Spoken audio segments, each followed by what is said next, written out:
भैया ई ढोलकी बजावे लन उससे बढ़िया लिखे लन। अरे वाह हमरे अमित बाबू के लिखल गीत आज तक ले लइकन के पगलाई देखल नहीं हो, लेकिन कोनो लड़की कोनो लड़का के प्यार में पगलाई दिया।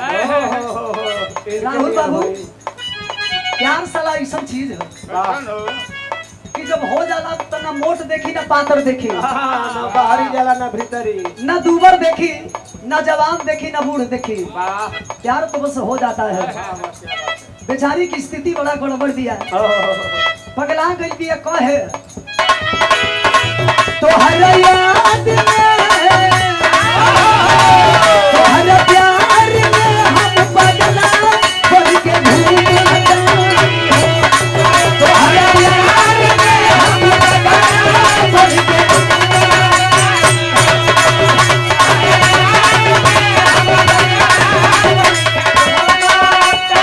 रोज फोटो तो लेके हम घूमते हो, रोज फोटो तो लेके हम घूमते हो तो हर याद में हम पगला बन के घूमते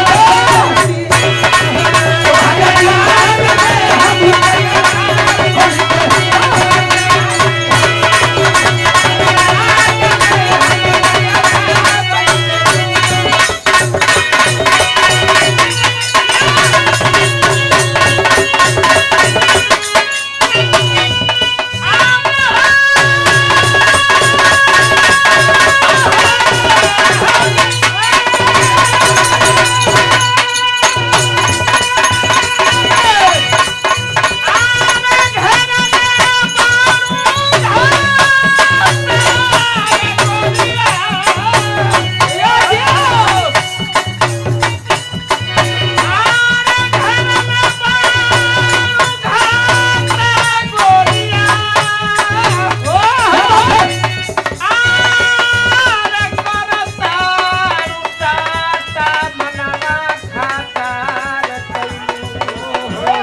क्या बात है बहादुर।